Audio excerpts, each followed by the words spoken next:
Welcome back to Oblivious Maximus. I'm one of your hosts, Ben Searle. How you going today, Aaron? I'm awesome. Thanks for asking, Ben. No worries, mate. Happy to do it. You've done a bit of a costume change. Yeah, I put a jumper on. Yeah, we've recorded 3 episodes. We've recorded 3 episodes today. I haven't done a costume change. We went home. Duck asked me on the way out, are you going to change? And I was like, I don't care. 3 weeks in a row, people are going to know. I can change it in post if you like. Yeah. Give me a... Anyway, Green screen, enough about that. Oscar from 50 Lines in the room with us, in the very room. Thank you for being here, mate. Thank you. Thanks for having me. So we were just talking pre-pressing record about hardcore bands being hardcore bands again. I've known you probably since I was a child, I would say. I think we probably met when I was like 18. You probably looked older than me back then. Yeah. that's accurate. But the band is back. The band is doing stuff again. Got a new record coming out soon. How did it feel doing shows again after, for you personally, not having played them in a long time? It sucked. Yeah. Like the idea of doing it was cool, and we rehearsed and did whatever we're gonna do, and then the whole as soon as like the first kind of chord gets struck, you like kind of jump around a bit like, oh shit. Yeah. I'm physically not ready for this again. So it took a while to get used to it, and I think there was a bit of a reality check around being older. Yeah. Being fairly sedentary in terms of like movement. Because, when you were doing shows, like I think about it now, like when we were very active as a band, Yeah. we were in our early 20s. Yeah. We were all... And you used to jump around a lot. Well, yeah, we were all the majority of the time when we were doing the band, we were super active. We were all living in Byron, Sands, like the few members that came and went from Melbourne. We were surfing more or less like every second day, or at least like, riding bikes around or doing something active. Yeah. And when you're older and you kind of, work in an office and you have Netflix, which you didn't back then, all the modern conveniences that we have now, we didn't have back then. Yeah. So we're a lot more active and physical. And now like trying to bring that back is a lot harder. Yeah. I think like, now that we've like got shows booked and this and that, we're all more aware of it. So like all of us kind of will go jogging and like dudes will practice playing the riffs. And stuff. Yeah. It used to just be like, we'll just wing it. Yeah. It was fine, but now it's definitely not. Was Cold Day the first show, or you had a warm up before that? No, we had a warm up before that. Yeah. We played Vinny's. It was sick. But it was a big reality check. It was like super sweaty. It was kind of late too. Like I like being in bed by like 10:30. We probably played at like 11:30, so I was like, fuck, just got to be awake for this. So now you're doing the Taylor Swift singing on the treadmill to get ready. Yeah, more or less. Like I'm watching my carbs. I'm running. I've probably dropped like 10 kilos since then. It needs to happen. It was very funny seeing Scan at Cold Day and him saying, I've got the smallest drum kit. Like, he does. And he used to be a big kit man, like big ass kick drum. He was a very drum person, obviously. And then he was like, I've got such little stuff. He's also got a little car. Yeah. A little like Jimny. He's got a Jimny. It's fully tricked out. It's got all the features and mods and stuff. Yeah. And for whatever reason, when we started doing stuff, rather than going, all right, well, we're going to jam at 3 Phase, these other bands that we're friends with have gear there. Yeah. Let's just borrow that gear. Like, I'm just going to get new stuff. Yeah. And for whatever reason, he got the smallest drum kit and he got the worst sounding cymbals. So there's been this ongoing joke about how bad his cymbals sounded. And it got to a point where we did maybe 2 or 3 shows and everyone was commenting about it. And I think he's replaced them since. Got bullied into getting new cymbals. Pretty much, yeah. Which is very funny given that at a time he was probably like the drum guy for a while. Like he had the coolest drums. He had sickest. I mean, obviously, didn't hurt working for your brother's band for a long time as well. But like, my drum kit is a Scan kit. I bought it off him. Yeah, right. It's probably the last one that he had. It's probably better than what he had. Yeah. Well, that's a 3 Phase. If you ever want to use it, Scan. That's good to know. But I mean, Yeah, so I mean, other than playing shows, like obviously doing a new record, that's kind of, the purpose of having this conversation today. But at what point did you decide to write new songs? Like that was going to be part of it? It was kind of a long conversation that stopped and started. So we had a kind of a break from like 2016.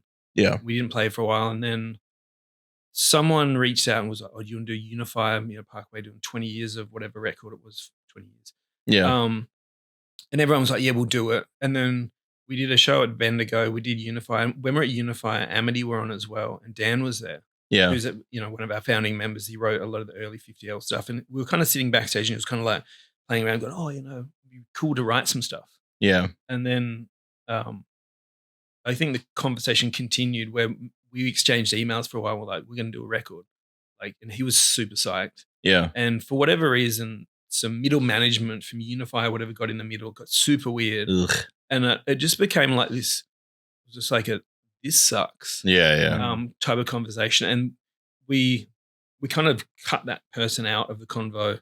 Dan apologized and was like, "I still want to do it." And I was like, "Look, I think the ship sailed, like everyone's over it." Yeah. So we did, and then obviously COVID hit. We were going to play a show before that as well. Yeah.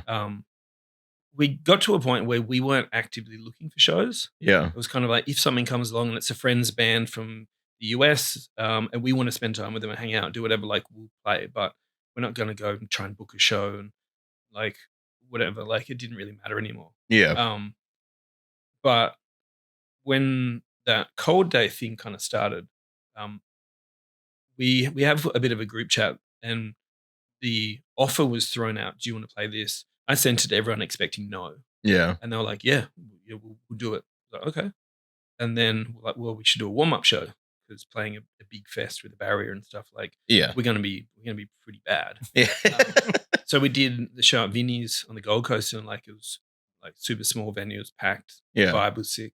And everyone was kind of like stoked after doing those two shows. And then it kind of made sense that we did Melbourne because 3 out of 5 live in Victoria. So I was like, well, it's a no-brainer. And we did the show and ended up being double booked. Matto booked it for us. That was the funny part. Matto booked the venue, and we're like, "All right, we're going to do Stay Gold, cool." And he's like, "Oh, I've got Spire coming out." Share the show. And I was like, Yeah. Whatever. Like, Yeah. And that was cool. And then after that, like it kind of started the conversation with Matto. I really hadn't had much to do with him before that. Yeah. Just from timing reasons. And, I'd seen Ill Natured a few times and Downside and stuff, but never really chatted because I was probably sitting at the back twiddling with my phone or something. And yeah, he was like, "Well, those shows went really well. People are talking in Sydney. Do you want to do Sydney?" Yeah.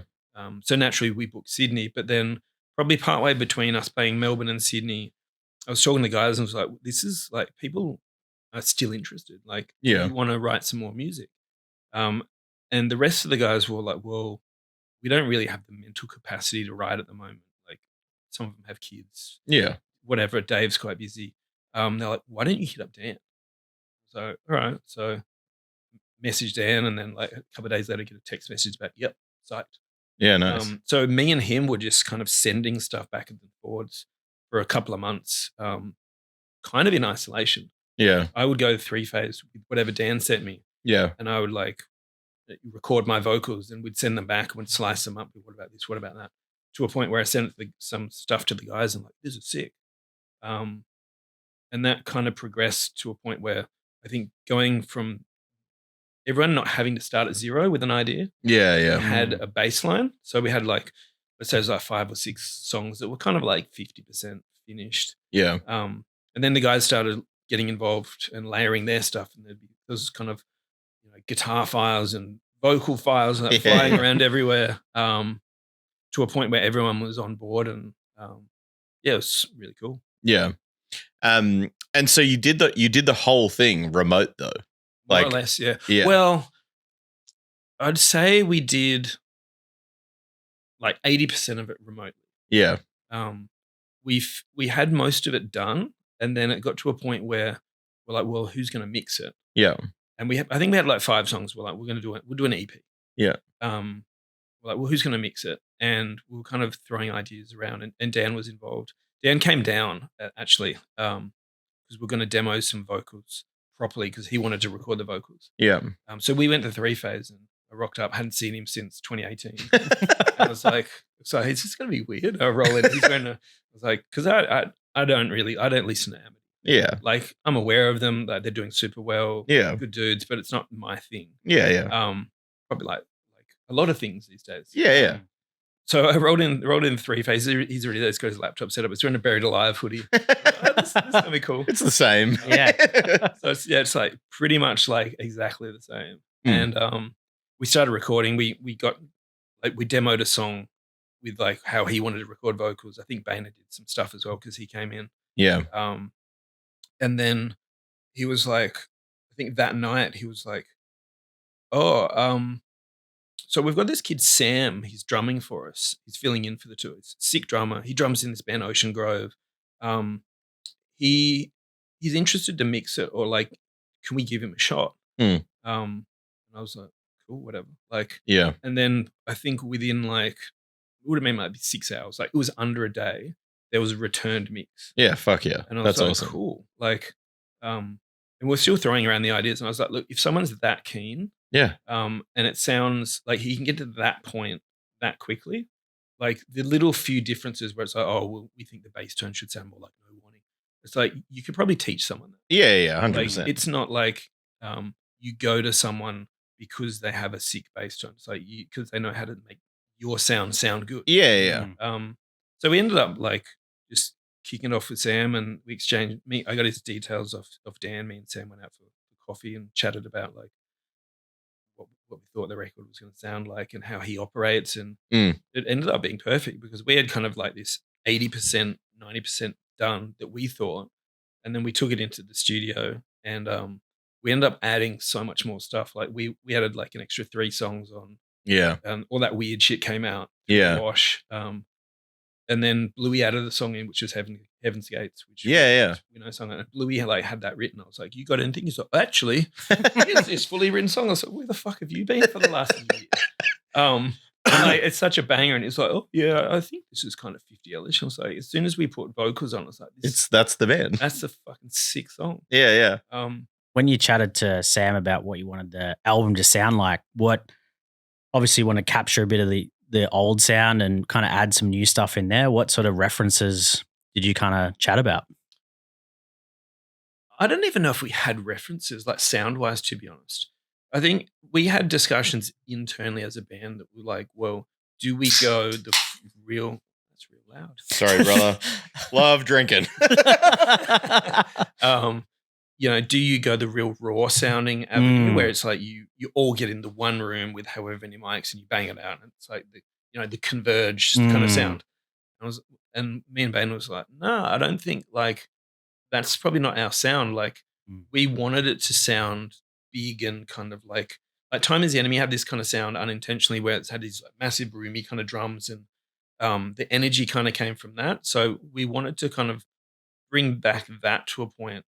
And kind of create energy through layering of different stuff and make it more like less like you went into a rehearsal room, took that into a studio, and then some people like moved some knobs around.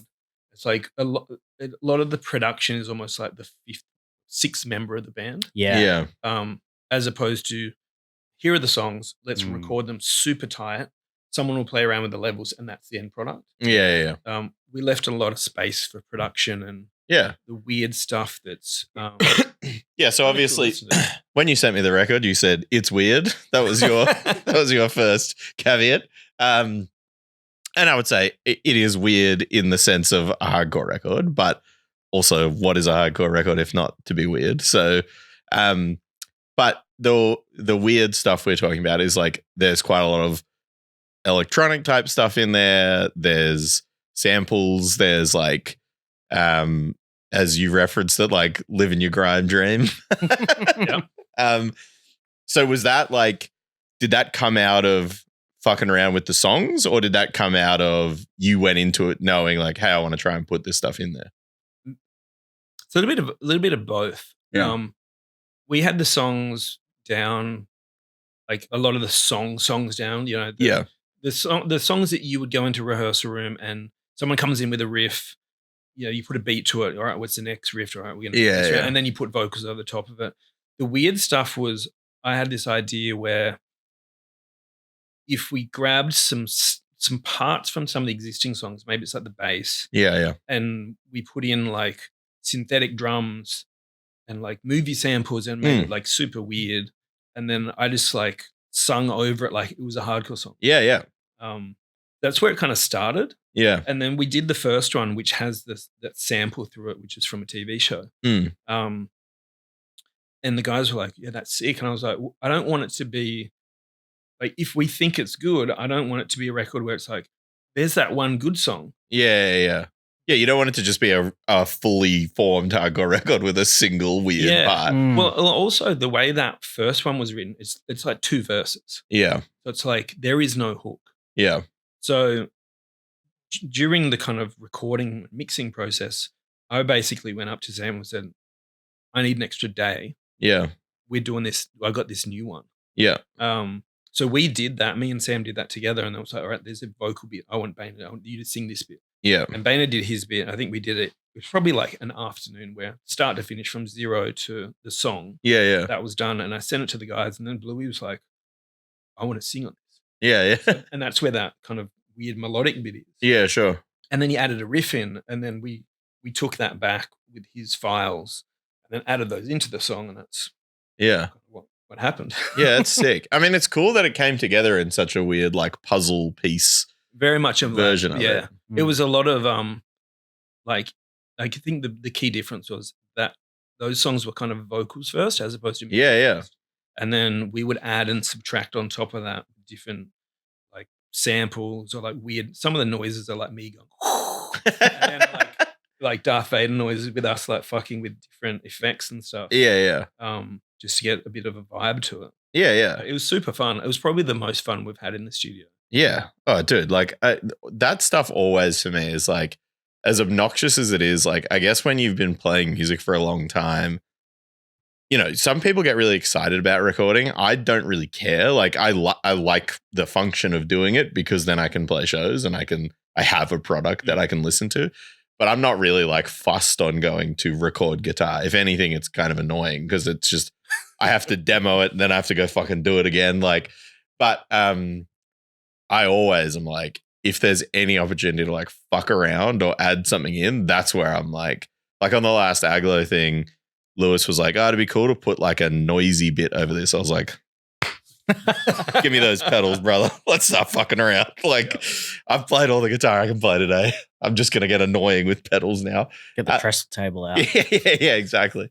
But yeah, like I think as well, like you mentioned, like having it be just kind of like singing a hardcore song over top of weird shit too is like another cool way of doing it. Because I think another thing that people often do is when they determine that they're going to have like a sampley song or they're going to have like the synth bit or whatever, they go like fully down that path and kind of abandon the band to do that.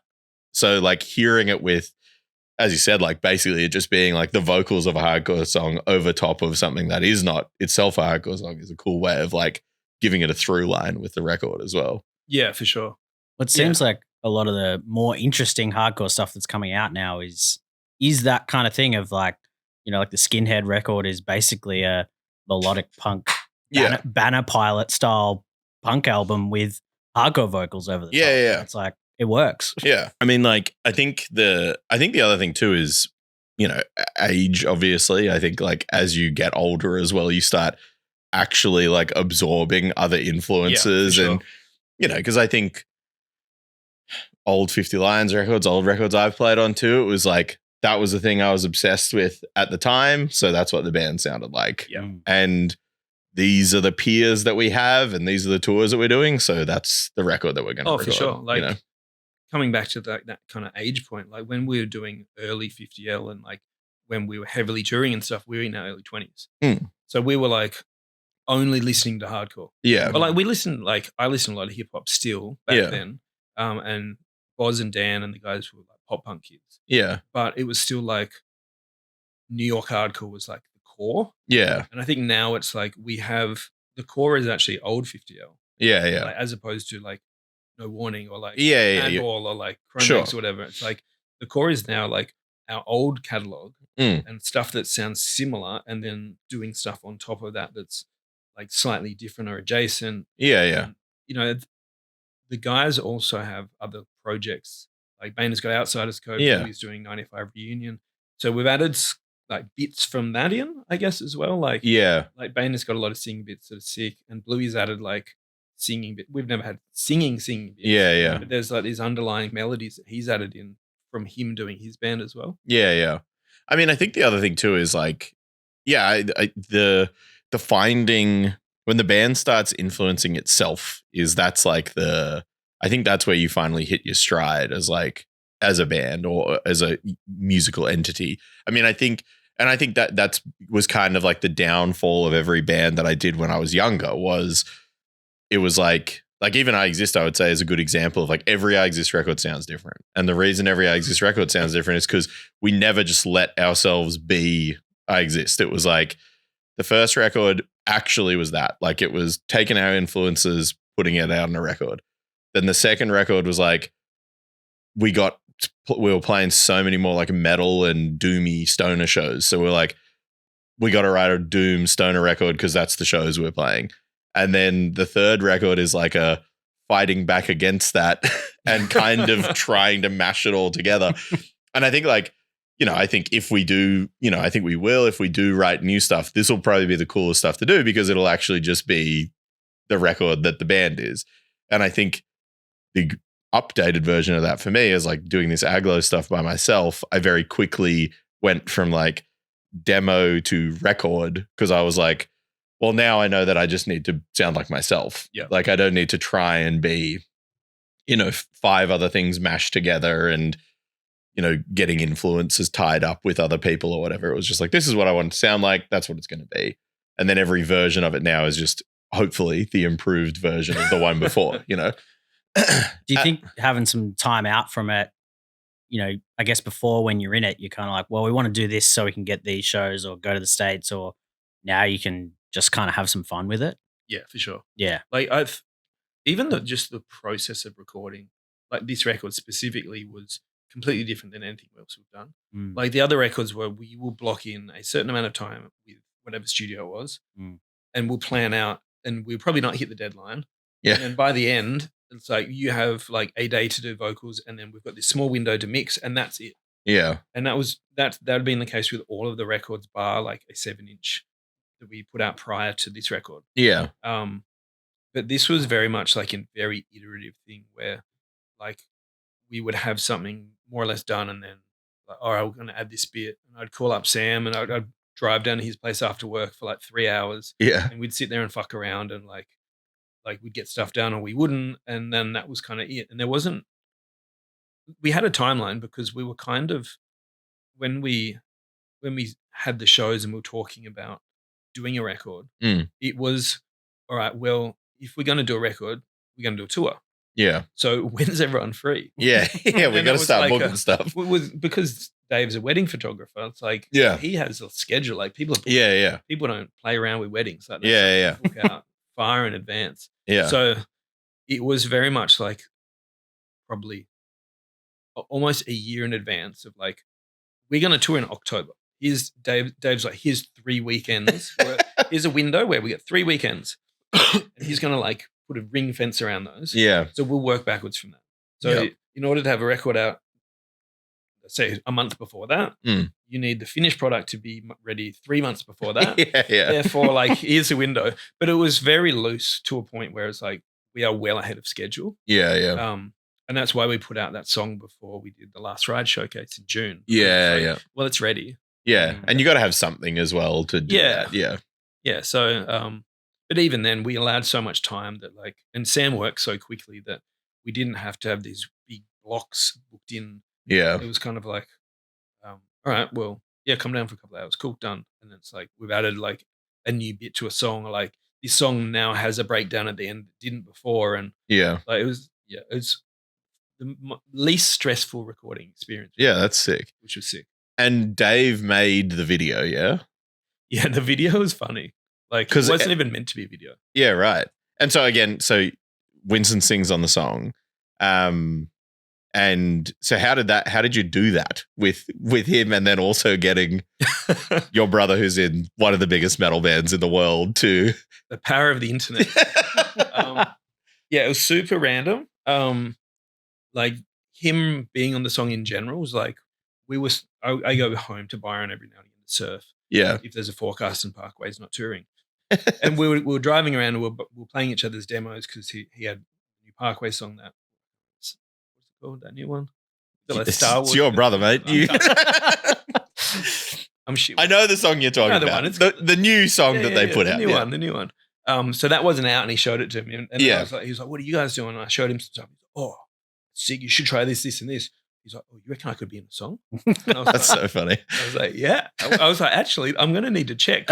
He was on a song in 2009, so I was like, "Is it weird having him on two of our songs?" And then the guys were like, "Fuck no, let's do it." Like, yeah. They're huge. Like, there's no negatives to it. No, yeah.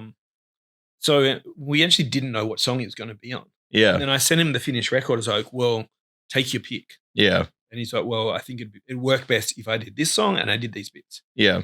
And because he does like interviews and he's got a few mics and like he has enough gear. Yeah. He's like, "Yeah, I recorded the vocals in the cupboard." Yeah, perfect. And that's like really kind of sums up like the record and tech now. It's like, you don't need mad gear. No, it's crazy. You need to know how to do shit. Yeah. And how to make stuff sound good, but you don't need to have like, Abbey Road or something. It's like, it's like the dumbest genre. Oh, man. So like, it's all ones and zeros. It's all distorted. Yeah. So he recorded it in a cupboard. He sent the files probably via text message. And then, Sam mixed it. It sounds sick. And then we're like, well, that's going to be the single that comes out that says we're doing a record. Yeah. We're like, well, it's coming back to that conversation about content. Like, well, you need a reel. I was like, for fuck's sake. Yeah. It really has changed so much. Like, truly, that to actively, positives and negatives, but like there is no more just like record a record and put a record out. Like, you got to think about 48 other things. We're aware of that now, and it's kind of fun now. But we're talking about like videos, and I was like, I refuse to do a video that is like a Biohazard ripoff. Yeah. Like, I don't want to be in the camera doing the rap hands. Yeah. like for whatever reason, I just don't want to do that. I just don't like.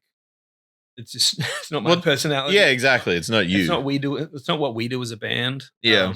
So we're like, well, if we're going to do a reel, like Thomas Sweetman's done the artwork and it's crazy. It's like we could do so much stuff with it. And we're talking about to people like that we're friends with about, and they were like, we can animate it. Yeah. So we're going to have like some of the illustrations moving and doing the shit, and it would have been cool for a reel. Yeah. Like, well, if we're going to get that far, we can make a video. And like the whole premise of the record is like there's these newspapers and stuff, and it's like very like Watchmen-esque. Yeah, sure. And we're going to have like the newspapers like fly in to like whatever the camera is, and then there'll be live clips in that. And there's a little bit of that in the video, but that was meant to be what it was. And then you follow this newspaper along.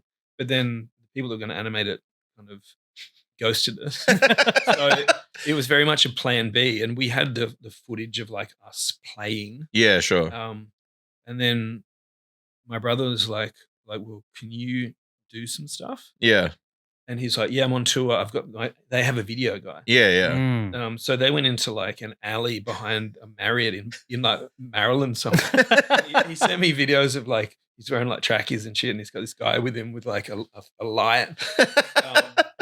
And yeah, he just like, they did their stuff, and because they know how to edit video, like it looks fairly well integrated. Yeah. Oh no, it looks awesome. Like when Scan posted like him being like, I guess putting it together. And so again, with Scan, like he's making professional quality videos his videos are insane for weddings. Yeah. Like he sent us one the other day in the group chat, and he's like Davo for Prada or something. And it was like some like bride in some like kind of big like hallway, and like this big kind of sweeping staircase. And it literally looked like it could have been like, you put a celebrity in that dress. Yeah. And that is, that is a Prada ad. Yeah. It's like, a Louis Vuitton ad or something. Yeah. Like, insane. Yeah. Well, and again, like that's like not only is that just tech, but like it shows how far like this shit has come to. Like, I mean, even like when you walked in here, like us saying like we talk about it a lot with basically everyone that comes in this room. Like part of the reason to do the podcast here is because the cameras are sick and the mics are good and like the room is set up well.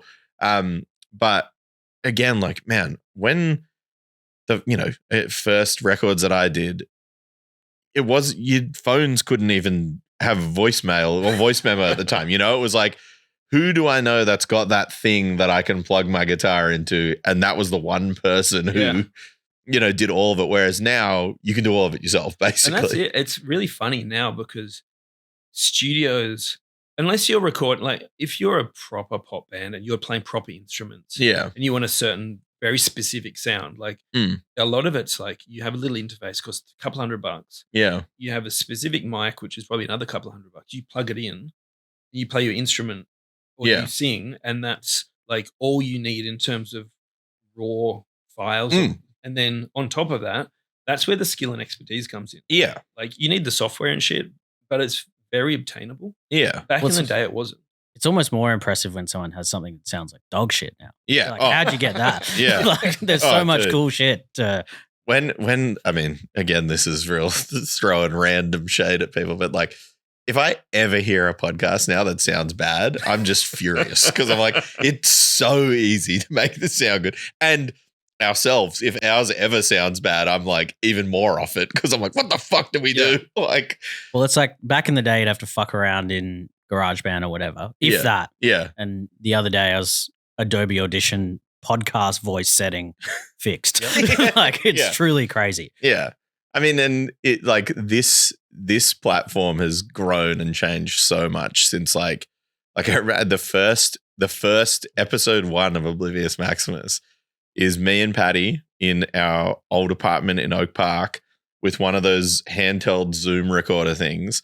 And it's just sitting between me and him. We're on 2 couches, kind of sitting at the corner of each couch, like way too close to each other, just so the mic could pick us up. I haven't listened to it in ages, but someone messaged me a while ago and was like, I went back and listened to the old ones because I was giving them shit on this. And someone was like, there's so much clanking. And then I found it came up in like my Facebook memories the other day from like 15 years ago, whenever it was. And it's a photo of me and Patty doing this. And it's just like about 10 beer bottles next to me. So clearly I was like, well, I'll just get really drunk with Patty and talk. And I was just like clearly just smashing beer bottles into each other, picking up every room noise in the world. Like, but yeah, it's just so crazy how much this stuff is now like, yeah, it's grown, but also that there's like a necessity for it because again, at the time, like, a zillion years ago, putting out records, like this was not a thing that you would do. Like, and interviews at the time were some street press person wanting to talk to you to be in a thing that would be in a fucking fish and chip shop, like, or it'd be an email. Yeah. Like there was very little, like, especially when we were doing stuff like mid early 2000s, whatever. I think like the only interview that we ever did was like some Triple J thing. Yeah. And we had to go to like the ABC building. Yeah. And get swiped in. I think Stu Harvey did it. Yeah. And it was such a obscure, weird thing. And it was like going in to record. Yeah. Like, it was a full room with like a mixer. And You go into the actual room, you sit there, and it's like this. Yeah. But you're going to record a record. Yeah. Yeah, it's very odd.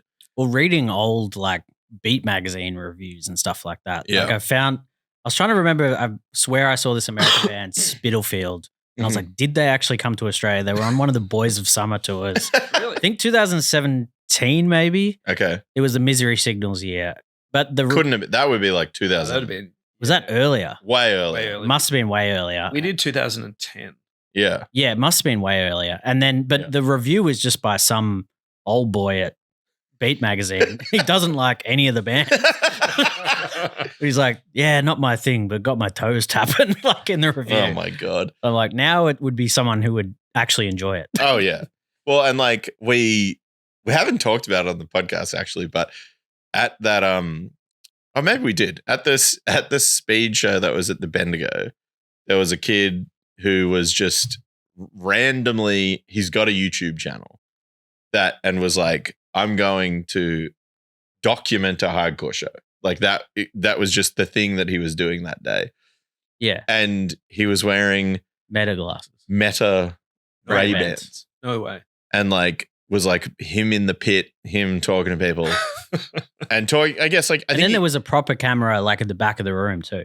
Yeah. And like, I think he like interviews Jem in the thing, Yeah. but for a, obviously with the proper camera, not POV. Meta glasses. POV would be cooler. But he went in the pit with the meta glasses on. Yeah. And like we saw him, clocked him because he was walking up the back of the room going, sorry guys, sorry. Because he was fucking live streaming from them. Yeah. And it was disconnecting. I bet that sounded horrible. Yeah. But where we got involved was I was like, can I have a go at that? And just put them on and was fucking around. Can you see shit through it? Yeah. It was bizarre. That's so weird. Like, I still haven't used it. It's so weird. But they were actually Ray-Bans. That was the thing that I was most like, I was like, hold on. These are like proper glasses. Yeah. Like, well, they have to be because they need to look okay. Yeah. They can't, you can't be a big VR headset or whatever. Because like the Apple ones, you're meant to look through. Yeah. But you look like a fighter pilot or something. They are insane. Do drop some bombs. The other thing I thought it would be very pertinent to talk to you about on a podcast is I've talked about it a few times, but we played a show together. I reckon the most, at the time at least, the most hungover I've ever been in my life. That gets often brought up because it features that photo of it was when Trapped Under Ice and 50 Lions playing Canberra. I know the one. And it gets brought up a lot because Dennis, there was not that many people there. No. And Dennis is in like every photo moshing and singing every song, basically. So there's a photo from that show of Dennis grabbing the mic and singing along to TUI, but Graham from High Vis and Dirty Money is behind him. Yeah. But everyone's like 22. Like Dennis is probably 19. Yes. And then Graham's behind him. Yeah. And I always send that to both of them. Yeah. It's the funniest thing. So that was in Canberra at Tuggeranong Youth Centre. It was the day after my 21st birthday party. And I Exist played. And it was when I Exist was a 4-piece and I played guitar by myself. And we'd organized, I don't know how it all got to the show because every other member of I Exist was also at my 21st birthday party. But I played personally through 3 full stacks. Yes. And I remember that. Yeah. And I was like, I was so hungover from the birthday and I had to wake up at 8 a.m. to go to the Hyatt for breakfast with my family. And I had a mohawk drawn onto my bald head in permanent marker. And then went to the like most hungover breakfast of my life. And then went to Tuggeranong Youth Centre to play this Trapped Under Ice show. And basically just rocked up and there was all these amps. And the I Exist guy's like, this is funny. And I was like, it is funny. But like, I'm hard to appreciate it. Yeah, hard to appreciate it at that moment. And I was like, my head could not hurt more. Better go play 25 minutes of obnoxious stadium crust or whatever. But it's really funny that then many years later, like, the reference point of that photo of being like, it's Trapped Under Ice, it's the guy from Speed and the guy from High Vis all in this photo. Yes. And then my lens of it, like, I can't even really remember that much about the show other than feeling like terrible. Basically. Yeah. Those shows are always weird because they were a stopover between here and Sydney, right? Well, yeah, it was always a Sunday other. Mm-hmm. So you do, Brisbane through like kind of, I guess, north to south. Yeah. And you do Sydney on the Saturday, whatever the Sydney venue is going to be. And then it was like a World Sunday's free. Yeah. So, well, what's after Sydney? If you plan to end up in Melbourne, like, I guess you stop in Canberra. Yeah. And you're always driving, like you didn't fly back then. So like, let's just play a show in Canberra. Yeah. I don't think any of those shows were particularly like, whoa, that show was crazy. No. I think I played my other big takeaway from that time that I think now sounds like insane to people is I reckon I played 4 shows at that venue with Terra, like 4 different I'm not surprised. Terror shows. Yeah. Which now, like, if people heard that now, they'd be like, what do you mean? And there was probably 40 people at each one. Yeah. It's probably the same 40 people too. Yeah. And the other big one of that was it was directly across the road was an RSL, the Tuggeranong Southern Cross Club. And good pokies. Good probably. pokies in there. We definitely signed Scott Vogel in with our membership once. And then over the loudspeaker, someone from the show came. We were all just in there drinking or whatever. And over the loudspeaker, the Tuggeranong Southern Cross Club, it was like, you know, the missing child thing. Yeah. And they were like, can Scott Vogel come to the front? And someone from the show was like, you have to play. Like, Tara have to play. And he was just kind of drinking in the pub with us. So and we were like, oh, shit. And like all ran back over the street. And he went from like, I think he was drinking like red wine with us around the pokies to being Scott Vogel from Terra within like the you know, blink of an eye. So I'm surprised that there wasn't like an always against the odds or something. it was very funny. I mean, that was like a real time and place venue too. But it was, I mean, you know, that was the place that we played at, you know, I guess very similar to you guys too. Like, you guys had a big youth center in Byron. Yeah. That was like the place to play shows there after a while. Like, yeah. I mean, it started, it's probably the same thing. Like, it starts being pretty humble, and then depending on who comes in the surrounding areas and if bands persist on and play shows, and if, you know, younger kids get into that genre of music, it kind of gets its own little life force around it. Yeah. Like, that youth center doesn't exist anymore. Well, oh, really? Well, it does. As it still exists in terms of like, it's still a youth center. Yeah. But there hasn't been shows in Byron for years. Like, yeah, I think there's the occasional random show where it's like, oh, there's a Halloween show at a pub that doesn't normally have heavy music. Yeah. And a couple of bands from the Gold Coast might play, or like, there's a band from Yamba, which is like super bizarre. Yeah. And no bands from Byron now. Yeah. I mean, it is really odd because Byron as well was like, again, my opposite version of your touring was going up to Brisbane. Yeah. And so it would go play Sydney, play Newcastle, then probably play Byron between getting to Brisbane, because it was just an annoying, too long drive to not do it kind of thing. Well, it feels like a few years later you could then properly do Wollongong and stuff like that. Yeah. I think like when that venue Rad was around, which was kind of more 2015, 16. Yeah, yeah. So it's like you didn't have to make as much of a jump after Sydney shows and stuff like that. It's weird. I guess places like that just go in and out of having people do stuff as well. I think it's because there's key people in the community that want to put in enough effort to find a venue, book a show, promote a show, and then have that happen. Like, we went through a phase where we played shows in Coffs Harbour. Yeah, yeah. Port Macquarie. Yeah. Like, we did Port Macquarie with Comeback Kid. Yeah. We rode off a van. Horrible. Great insurance story.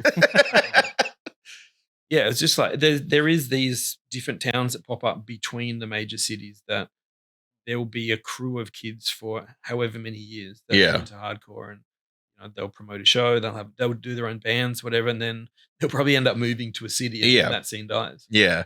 Well, I mean, that was the other big one back in the day for us in Canberra, which is where like Sam from I Exist is from the South Coast. And so like for a while there was like, you could play Maruya, there was hardcore shows in Churros for years. And it was like, it was bizarre. Like, I mean, I remember being in year 11 and playing the Maruya Jazz Festival with school. And then 2 weeks later going back and playing the Maruya Surf Club with Break Even. I know Break Even did. Because I was talking to them. Because me and Winston used to go down the South Coast surfing. Yeah. Because there's all these good spots through that kind of area.